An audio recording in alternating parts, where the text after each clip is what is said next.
Alors vous direz, c'est sûr qu'après ce qu'on a vu, pourquoi tout d'un coup s'intéresser au véritable enjeu de l'OTAN, qui serait les pays, le sud du pays, le sud de l'Ukraine en fait. Euh, euh, donc ici on a un article de MK Batrakumar, qui est notre analyste le plus sérieux, premier de la classe. Il a beau être en Inde, il est au courant mieux que personne de ce qui se passe ici. C'est un vrai chercheur et enquêteur. Et il nous parle ici de l'île Serpent, l'île au Serpent. En fait, c'est son vrai nom. Mais récemment, on l'a appelé l'île des Serpents, tout le monde l'appelle comme ça. Alors du coup, j'ai dû fabriquer un système de... Enfin, j'ai un système de synonymes de tag pour associer l'île des Serpents à l'île au Serpent. Comme ça, les gens peuvent utiliser le terme qui leur convient. Et ici, il nous parle de... Alors, ça, c'était avant, parce que ça a encore changé entre-temps. Mais bien qu'on soit seulement il y a une semaine, le 23 juin, à ce moment-là, la Russie qui a donc pris possession de cette île stratégique, il va nous dire pourquoi, avait déjà subi au moins déjà deux attaques qui ont échoué, mais lamentablement, hein. Et, ils ont encore subi une nouvelle attaque, une troisième, pour reprendre l'île des Serpents. C'est une île qui a une importance stratégique parce que située près de la côte sud d'Odessa, c'est un tremplin nécessaire pour l'opération future russe. C'est sûr, parce qu'elle peut assurer non seulement la sécurité aérienne et maritime du port d'Odessa, qui est quand même le point d'arrivée et de départ des transports de marchandises. Elle peut être utilisée pour l'approvisionnement militaire. Elle est utilisée pour les systèmes de défense aérien à longue portée, pour contrôler la mer, la terre, l'air. Pour les Russes, ça permet aussi de lorgner sur la Transnistrie, qui est un territoire séparatiste moldave sous contrôle russe, et qui se trouve à côté de l'Ukraine.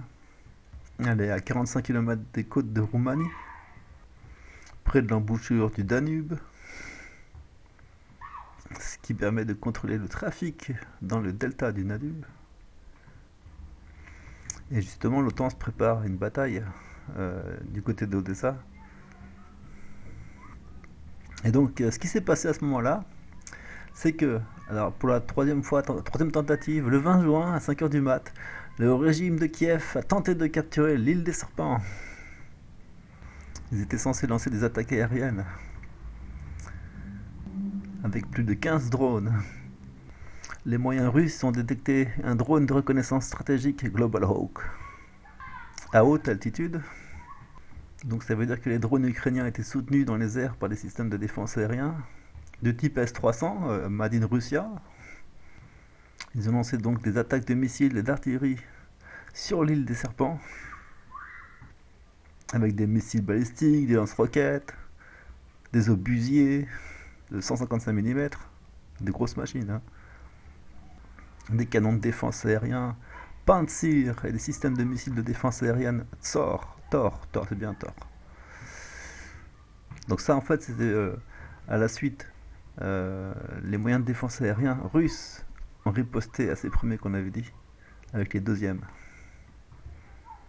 Excusez-moi un peu pour la confusion. Bah oui, ça enlève tout le suspense de la guerre, mais je suis pas très bon pour raconter des histoires de guerre. Bref, c'est pour dire que grâce à ces systèmes, donc S-300, etc., toutes les cibles ont été détruites. 13 drones, 4 missiles Tonchka et 21 projectiles et lance-roquettes. Et aucun des moyens de destruction ukrainiens n'a atteint ces cibles sur l'île des Serpents. L'échec de l'attaque d'artillerie a forcé l'ennemi à abandonner le débarquement sur l'île des Serpents. Donc voilà, une petite histoire de guerre. Et donc après ça, on le verra plus tard, je crois, ou je ne sais plus. Mais ce qui s'est passé après cette histoire, qui montre à quel point cette île est stratégique, ben, la Russie a décidé, ça c'est pas écrit dans l'article, mais je le rajoute, parce que le temps passe vite, à notre époque, hein, La Russie a décidé de céder l'île des serpents et c'était une grande nouvelle, ça, c'était incroyable. D'ailleurs, on va peut-être retrouver cette info, hein, du coup. Effondrement du tout, Moscou fait partir d'un port sous contrôle un premier navire chargé de céréales ukrainiennes et se retire de l'île des serpents. Je vais voir s'il n'y en avait pas un autre qui le dit texto. Voilà, l'armée russe annonce se retirer de l'île des serpents en signe de bonne volonté. Ça, c'était le 30 juin, donc 7 jours après l'attaque. Intéressant, hein. Donc c'est un lieu stratégique de haut lieu, un haut lieu stratégique, qui est minuscule, hein. C'est même pas s'il y a encore des serpents là-dessus, il doit y en avoir peut-être là, sur le coin, là. Et avec, en gros, puisqu'il la voulait, tant que ça, à cette île du serpent, après avoir fait 3 attaques, après avoir perdu des dizaines de moyens d'agression là-dessus, après avoir échoué maintes et maintes fois, finalement la Russie leur donne, tiens, cadeau, allez, je te la laisse, en signe de bonne volonté. L'affaire des îles des serpents était vraiment un des points les plus importants en fait de cette guerre. On dit théâtre des opérations. Et là, si nous ne mettons pas fin à la guerre en finira avec nous. Point. Citation. Alistair Crook, 13 juin. Donc c'était un peu avant tout ça. Ils arrivent toujours avec une semaine de retard, les articles en français, donc c'est normal. Lorsque les blessures sont profondes, la conséquence est qu'une seule question peut bloquer l'ensemble du système.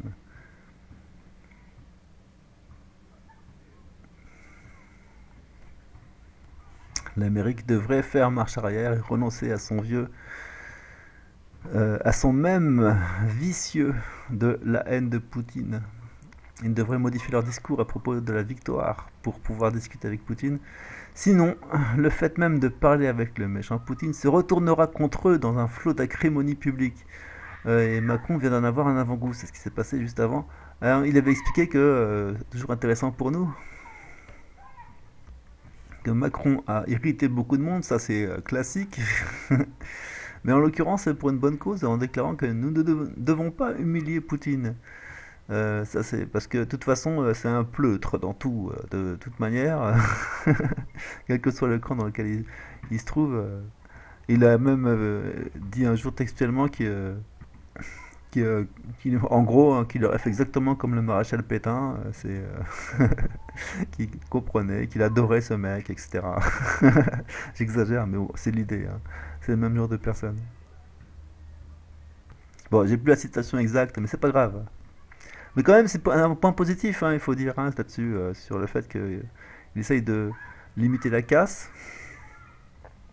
En tout cas, il y avait un plan d'avant-guerre, comme il le dit, qui consistait à écraser la Russie, cancel de Russie, etc. Il y en a beaucoup qui ont du mal à se défaire de cette narrative. Mais bon, ils sont bien forcés par les choses. La guerre financière sur laquelle reposait l'espoir d'un effondrement rapide de la Russie a non seulement échoué, mais s'est paradoxalement retourné contre l'Europe. C'est dingue qu'on me répète toujours la même chose, hein, mais c'est lassant presque. Mais la question, le problème est bien plus grave. Est-ce que maintenant, s'ils veulent, euh, ne serait-ce que théoriquement, se mettre d'accord euh, sur ce qu'ils pourraient trouver à dire à Poutine, est-ce que même là, ils auraient ne serait-ce que le pouvoir politique de le faire? En tout cas, en Europe, il n'y a personne qui peut avoir un mandat de négociation, étant donné que c'est une colonie américaine. Et de son côté, bah, la Russie, elle a fait une demande très claire sur l'architecture de sécurité en Europe.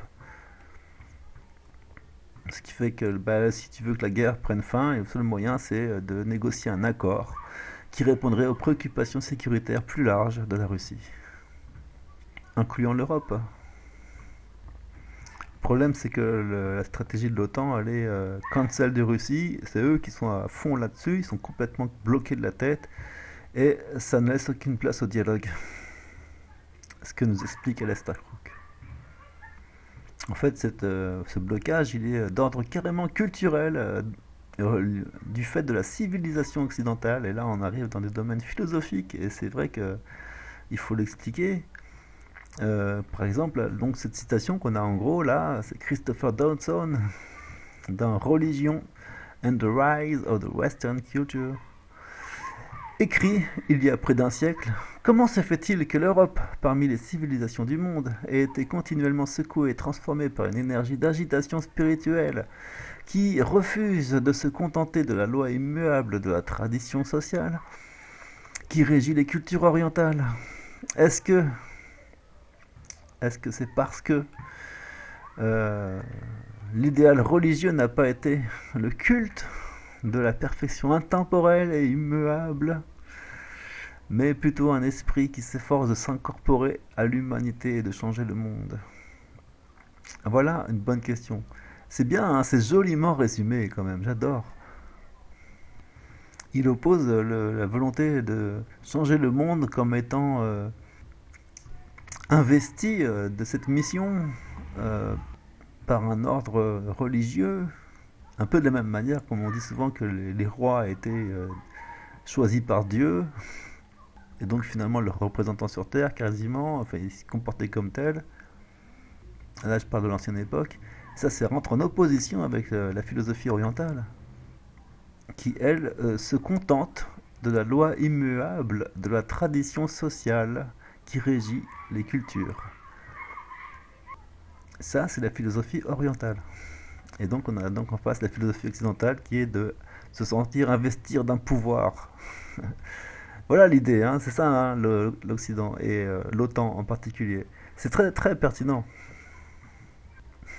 Lui, la question qui se pose, c'est l'Union européenne a-t-elle un rôle distinct de celui de Washington à jouer dans un tel scénario? Ben non, elle n'a pas de rôle singulier. Comme je l'ai dit enfin, spontanément, hein, c'est juste un sous-fifre, un sbire. Les États de l'Europe ont accepté tout naturellement et sans réflexion approfondie de laisser Biden le soin de décider en leur nom. De sorte que le sort de l'Europe dépendra du sort de Bidon. Bidon, j'ai failli dire, mais bon, hein, on rigole, on rigole.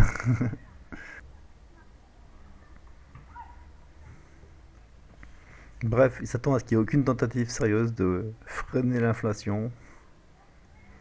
Éventuellement, les États-Unis vont émettre des chèques de stimulation pour essayer d'atténuer les effets de l'inflation. Et bref, tel que lui il voit les choses, c'est vraiment bloqué dans l'esprit des Occidentaux, et tout ce qu'ils ont comme solution, ce sont des palliatifs à court terme. Donc au fur et à mesure que les effets de la guerre se feront sentir, tout cela déclenchera un sérieux retour de bâton contre Bruxelles, et c'est tout ce qu'on peut prévoir à ce stade. En tout cas, il n'est pas possible de prévoir que tout d'un coup ils se mettent à être raisonnables et intelligents, hein. Ou logique et simple.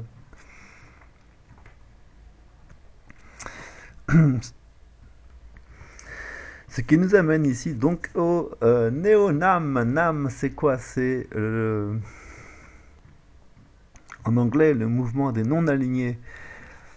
J'aime bien parce que, alors ça c'est un article d'abord de Philippe Grasset sur Dédé Fansa, qui en fait est une introduction à l'article d'un vénézuélien de Humberto Marquez, qu'il a donc noté et qui est lui-même un excellent article. Donc il a fallu que, comme souvent je le fais avec ce site, je divise son intervention en deux articles, son commentaire puis l'article de l'auteur.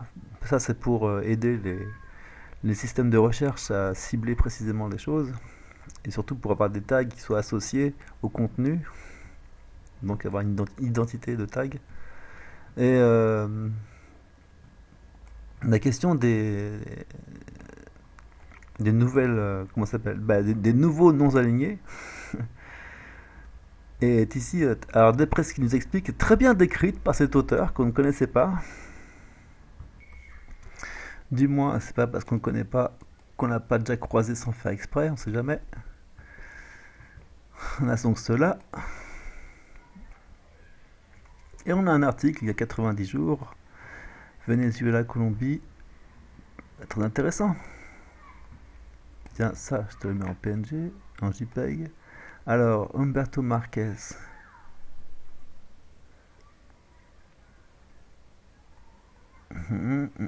Tiens, D3581. Ok. Humberto Marquez est publié sur le site hebdomadaire uruguayen. Ok. Décrit les conflits en cours. Militaire. Vénézuélien et guerrier. Ça, c'est là. D'accord. Très bien, c'est juste pour savoir qui c'est, hein.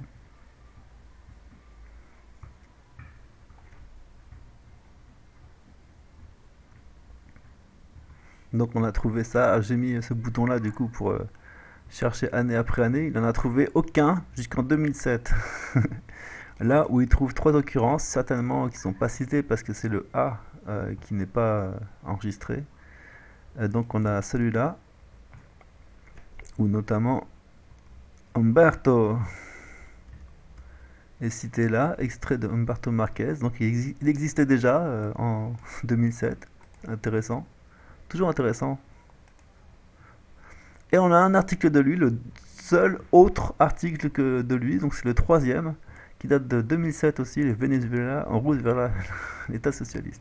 Et donc comme c'est un auteur qui apparemment a l'air d'être assez fameux, et que nous n'avons pas du tout référencé ailleurs, on va le pécho en tant qu'auteur. Excusez-moi pour la tambouille. Et donc on aura trois articles de cet auteur. Comme ça, vous pourrez les retrouver. Ici, Monsieur Philippe Grasset nous explique. Oh, c'est des super belles choses. Le texte ci-dessous, resté hors des eaux troubles, paru dans Consortium News le 23 juin, est d'un intérêt réel, autant par son contenu que par son exemplarité.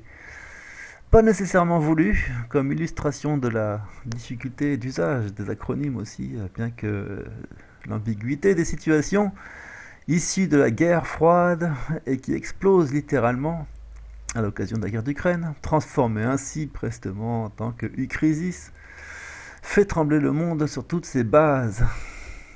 Il détaille et tente de définir le très puissant mouvement d'abstention qu'on constate dans nombre de pays, disons, du genre du Sud, pour satisfaire certaines sensibilités. Qu'est-ce qu'il est disert, hein, ce Philippe Grasset. À chaque fois, il rajoute des morceaux de trucs, des appositions les unes sur les autres. Mais bon, en gros, le Sud, c'est bien plus que le Sud. En gros, il parle des abstentions de quoi? Pas des abstentions enfin, abstention très majoritaire des sanctions anti-russes. Qui, il faut le rappeler, a eu lieu avant qu'on leur propose de faire des affaires qui vont les enrichir. C'est-à-dire que c'était vraiment purement généreux et bénévole, c'était purement moral.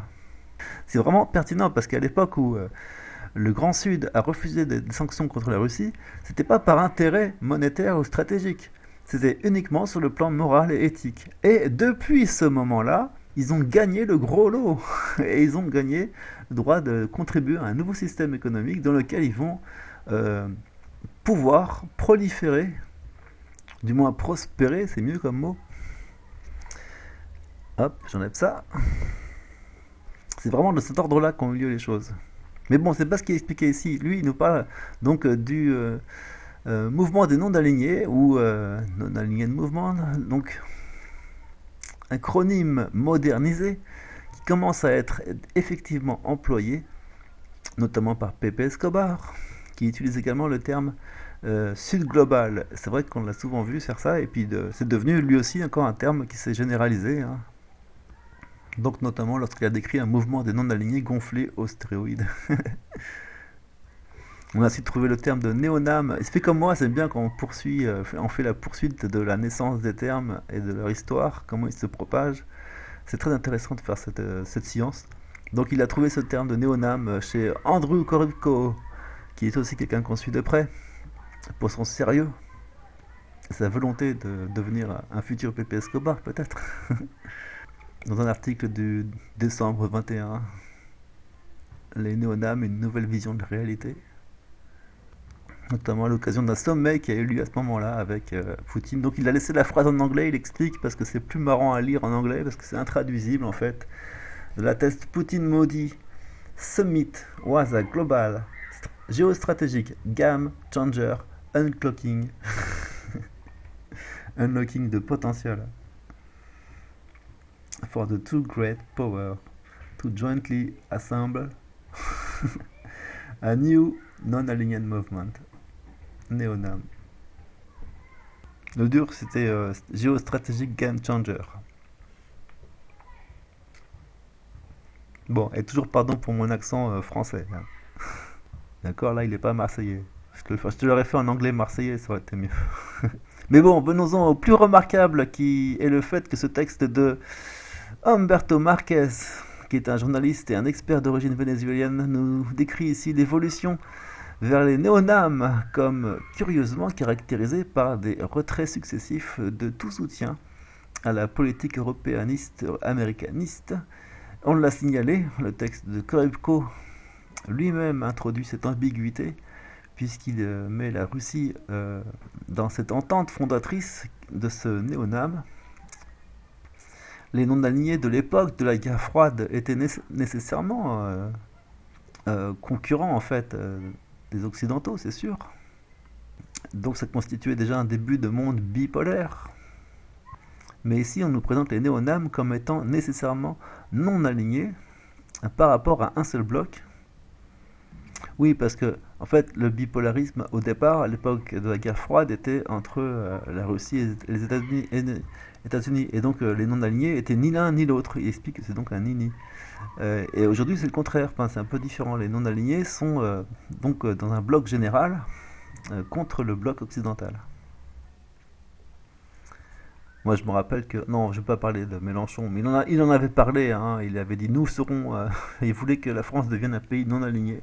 Donc il avait repris un terme qui datait d'il y a 30 ans et il n'était même pas réactualisé et d'ailleurs il n'en a plus parlé après. Donc un refus d'alignement implique que le statut de neutralité n'est qu'une oasis de passage et de circonstances dialectiques, car il faut songer à s'affranchir de l'unipolarité du bloc PAO. Bon, je vais plutôt vous faire des résumés de ce que je lis, parce qu'à chaque fois quand il écrit, lui, c'est super long. Sauf évidemment quand on tombe sur des perles du style le néonam n'est pas un refus d'alignement comme s'il y avait eu un choix à cet égard, c'est une révolte contre le seul alignement imposé et plutôt que proposé, hein, mais imposé, de l'emprisonnement dans un carcan unipolaire de la globalisation américaniste. Donc il le présente ici comme une révolte. C'est intéressant. Parmi les autres choses que j'avais notées, il y avait ça. Parmi les étiquettes en fait qui définissent ce nouveau mouvement des non-alignés, l'opération militaire spéciale de la Russie en Ukraine est un événement absolument fondamental qui dépasse largement le seul problème russo-ukrainien, comme celui des relations USA-Russie, celui de la sécurité européenne, etc. Non, ça dépasse tout ça largement. C'est pour ça qu'il a appelé ça l'Ucrisis en termes généraux, qui fait exploser le cadre régional et fait de sa signification historique un phénomène méta-historique de nature civilisationnelle, absolument rupturiel de la piètre narrative globalisante et moralinesque du bloc BAO. Voilà, ça valait le coup d'arriver jusque-là pour tomber là-dessus. Je vous laisserai lire les autres points qui caractérisent ce nouveau mouvement. En gros, à la fin, nous constatons une fois de plus que les commentaires courants des événements en cours, même lorsqu'ils se situent dans un sens contestataire de l'ordre établi de la bien-pensance, sont très largement dépassés par la puissance et le sens des événements du contrôle humain. Ces événements que nous jugeons chargés d'une puissance, d'un caractère de souveraineté spirituelle, dont les piètres outils pédagogiques et de la modernité, effectivement piètres par volonté de subversion autant que par capacité disponible des esprits, et je dirais aussi par, je vais pas rajouter des trucs, tout ça ne nous permettent pas, enfin ces outils ne nous permettent pas, et en aucune façon d'en faire une hypothèse concrète et cohérente. C'est-à-dire que ce qu'il est en train de dire ici, c'est euh, quand on est, il appelle ça méta-historique aussi, c'est que quand on est à l'intérieur de l'histoire et donc à l'intérieur du cadre du système, on a énormément de mal à en prendre du recul pour essayer d'en établir quels sont les concepts à l'œuvre, quels sont les mécanismes, quelles sont les logiques, etc. Tout ça, c'est confus parce qu'on est dedans et on est à l'intérieur. C'est comme faire de l'anthropologie à partir de l'intérieur de sa propre société. C'est difficile parce que la plupart des choses nous paraissent normales, banales, habituelles, et donc on n'y fait pas attention. C'est seulement quand on a affaire à une autre civilisation, à un autre peuple avec une autre culture, qu'on peut dire ah tiens, eux, quand ils font des anniversaires, quand ils font des fêtes, des rituels, des machins, etc., ça ressemble à ça. Et donc, du coup, on peut donner des noms et établir des concepts, voilà, depuis un plan anthropologique. Et ces concepts, ensuite, une fois qu'on les a établis grâce à l'observation d'une autre société, on peut les comprendre, enfin, ils peuvent nous permettre de nous comprendre nous-mêmes beaucoup mieux. Et c'est ça l'intérêt de l'anthropologie en général. Et là, on est face à ce même problème, sauf que c'est un problème d'ampleur mondiale, et on est face à une situation qui nous dépasse totalement, où c'est l'ensemble de la société qui bascule. Euh, et on n'a pas vraiment les outils qui nous permettent de faire des hypothèses cohérentes sur ce qui est en train de se passer. Le fait d'être conscient que tout ça nous dépasse allègrement, c'est déjà une très grande avancée philosophique. Et mine de rien, ça valait le coup de faire le détour vers ce qui n'était ici que l'introduction, rien que l'introduction de l'article qui arrive après, rester hors des eaux troubles de Humberto Marquez. Que lui, alors du coup, je vous conseille de lire aussi, hein, du coup. Ou notamment, bah, je crois qu'il fait un historique des non-alignés, parce qu'il y a toute une histoire. Ça commence à 61, nanana. 120 membres au final.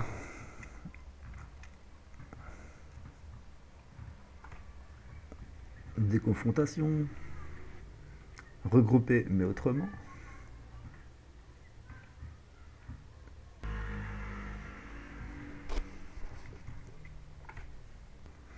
Et aujourd'hui, le contexte, c'est que dans les Caraïbes, en Asie, en Afrique, les anciennes relations entre les puissances coloniales, comme la France et le Royaume-Uni, qui affrontent Moscou en tant que partenaire de l'Alliance Atlantique, et leurs anciennes colonies s'estompent également.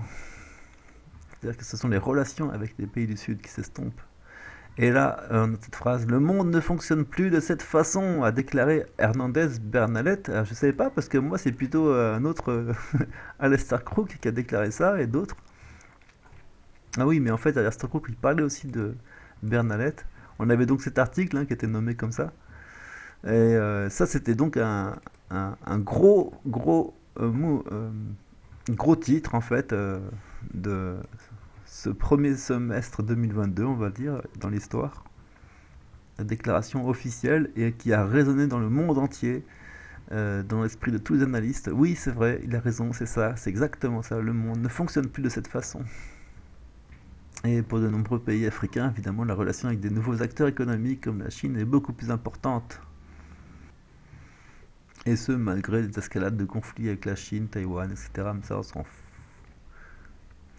Il n'y a que si la confrontation s'intensifie vraiment et que ça devient grave, qu'il sera difficile de rester non aligné. Mais pour l'instant, voilà, c'est ce qu'il explique. La position initiale, c'est que tous ces pays sont, et le monde entier, quasiment dans sa globalité, à part l'Occident, est totalement dans le registre du non aligné.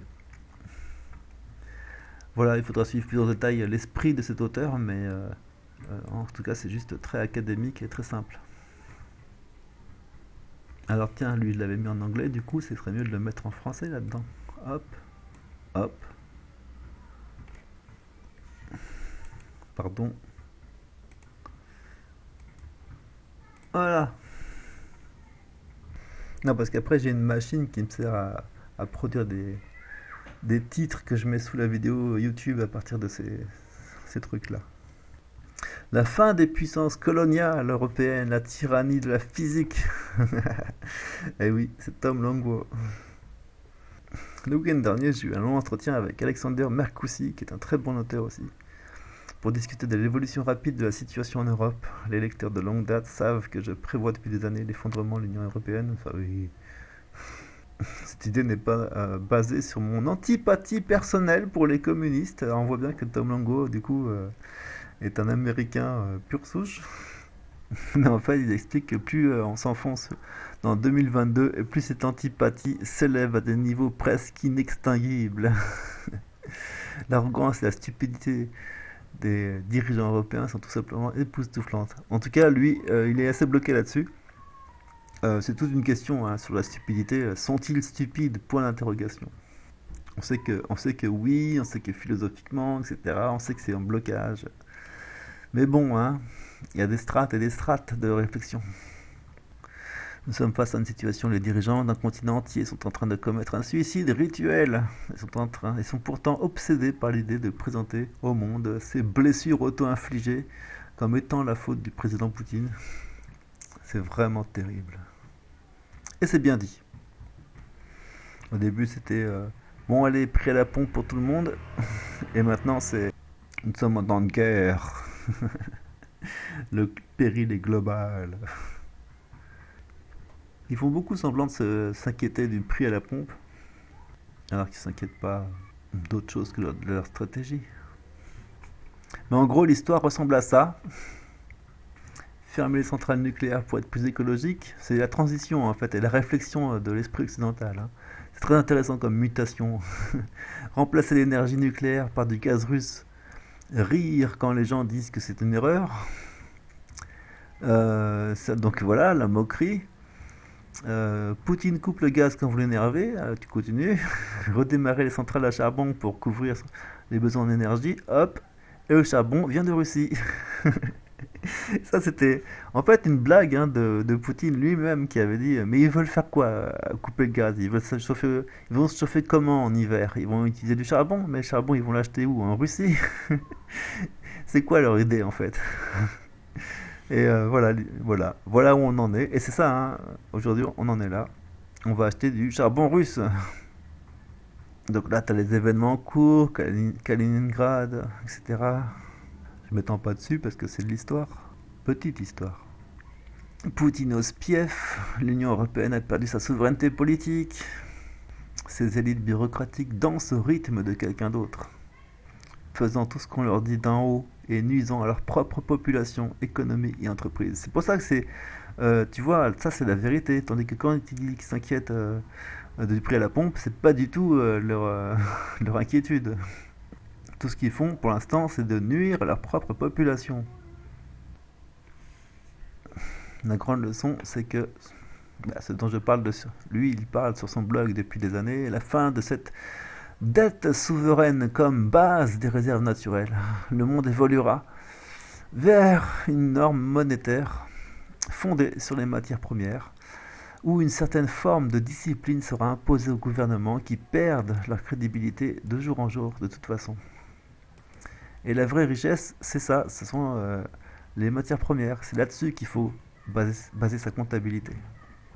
Et les limites physiques du temps finissent par rattraper tous les planificateurs centraux et leurs grands rêves de domination mondiale. La tyrannie qu'ils décrient n'est pas du racisme ou un manque de tolérance ou machin. Ce sont simplement les effets des mathématiques et de la physique de la production de l'énergie. Et ça, c'est ça le grand crime que Poutine leur a rappelé. Tel qu'il l'explique, c'est le grand crime de Poutine que de rappeler à tous ces faits fondamentaux. Et donc les narcissiques qui tentent de le rendre responsable de leur malheur n'admettront jamais qu'ils ont eu tort, ça c'est sûr et certain, et préféreront continuer à manipuler les événements pour orienter le monde vers l'impensable, en lui reprochant, ainsi qu'à nous, de ne pas se plier à leur sagesse ou à leur façon de voir le monde. Écoutez-les attentivement et tout ce que vous entendez, c'est ce n'est pas de ma faute. Mais si, ça l'est. Et ce n'est pas de ma faute, c'est... là, je voulais jouer dans les liaisons dangereuses. Ce n'est pas de ma faute. Et puis j'ai fait ceci, puis j'ai fait cela, mais j'étais forcé, mais ce n'était pas de ma faute. Et le mec, il le répétait encore et encore. Ah, bah, il faut voir ce film qui est diabolique. Parce qu'au départ, le plan, c'était évidemment de considérer les personnes qui disent ce n'est pas de ma faute comme des faibles, des nuls. des gens détestables en tout point, qui se victimisent, ou en tout cas qui n'ont pas les épaules pour supporter leur propre destin. En tout cas, dans l'esprit du film, c'est comme ça, et c'est très cynique hein, comme façon de voir. Alors, on est dans un double retournement de sens, ce qui est un peu compliqué à expliquer. Mais en gros, les élites détestent les gens qui disent ce n'est pas de ma faute parce qu'ils se considèrent au-dessus de ça. Et aujourd'hui, tout ce qu'ils disent, c'est ça. En tout cas, ils se retrouvent dans la situation à faire ça. Voilà, c'était pour ce petit tour. La Russie gagne la guerre financière, de toute façon. Et là, tu as Alastair MacLeod, donc je vais pas te faire le tour complet, parce que 29 minutes de Alastair MacLeod, c'est 45 minutes de lecture d'une intensité incroyable. Mais en gros, les sanctions, la mise en place d'accords permettant à la Chine et la Russie de se débarrasser du dollar dans les échanges bilatéraux et de mettre en place l'or comme moyen de paiement a commencé bien avant les sanctions. Ah oui, c'est vrai, parce qu'il fait une explication là-dessus, sur le fait qu'au final, alors il explique que c'est très intéressant cet article, parce que on a eu un glissement entre un système basé sur les matières premières et un autre système basé sur les monnaies locales. Et il y a quand même une distinction très forte entre les deux. Le plan de Glaziev, c'était de se baser sur les matières premières. Mais les gens reprennent l'expression en changeant le mot matière première par monnaie locale. Et ça, c'est vraiment intéressant. Et lui, il explique pourquoi ceci est fait. Donc, il explique que se baser sur les matières premières revient explicitement à rien d'autre que se baser sur l'or, parce que de toute manière, l'or est connecté directement aux matières premières au niveau de sa valeur. Donc, et ça revient au même, parce qu'on a une limitation de la monnaie, et donc on a un circuit fermé, etc. Bon, il va l'expliquer en détail. Mais ce système est trop fort, trop puissant et trop douloureux, et donc trop violent. Trop efficace. Et c'est pour ça qu'en se basant sur les monnaies locales, on arrive à faire un système qui soit un peu plus mixte et donc un peu plus doux et un peu moins violent en concernant l'attaque qui peut être faite contre les dollars. Donc en fait, en utilisant la deuxième technique, ils se réservent une marge de puissance, une marge de manœuvre pour pouvoir accélérer leur agression contre le dollar de façon mesurée et adapté à chaque situation. Mais s'il passe directement à un système aussi efficace que celui qui était prévu initialement, c'est trop, le dollar va s'effondrer immédiatement, ce qui n'est pas non plus l'intérêt de tout le monde. En tout cas, quoi qu'il arrive, ceux qui ont la main actuellement, ce sont évidemment les Russes et la Chine. Cet article explique pourquoi et comment un système correctement construit pourrait fonctionner, et je démontre pourquoi il pourrait agir comme un étalon or de facto. Il critique aussi pas mal Glaziev en lui reprochant de ne pas avoir considéré avec exactitude la différence entre la monnaie intérieure et la monnaie d'échange entre les pays, parce que son système est très bon pour un système d'échange, mais pas forcément nécessairement ce qu'il y a de mieux pour un système intérieur. Et donc il y avait une distinction à faire, et lui il s'est interrogé sur la pertinence réellement de ce que proposait Glaziev. Et donc là c'est très intéressant à lire pour ça. Tout le monde ne pense pas ça, ou en tout cas tout le monde n'est pas si spontané à dire du mal de ce monsieur énorme. Mais c'est très intéressant à lire aussi. Donc il explique que ces concepteurs, en parlant de Glaziev forcément, souhaitent que cette nouvelle monnaie commerciale incite d'autres nations importantes telles que l'Arabie Saoudite à utiliser une monnaie liée aux matières premières pour régler leurs paiements commerciaux en remplacement du pétrodollar qui se meurt, mais son succès pourrait s'avérer fatal pour le dollar fiduciaire et les autres monnaies occidentales. Avec la disparition du dollar, on peut s'attendre à ce que de nouvelles super monnaies conduisent finalement certaines monnaies nationales à adopter l'étalon or. Donc voilà, quand on a affaire à monsieur Alastair MacLeod, pardon, c'est du haut vol de l'économie. La fin de l'ère des pétrodollars. Tiens, je te fais un tour de piste rapide.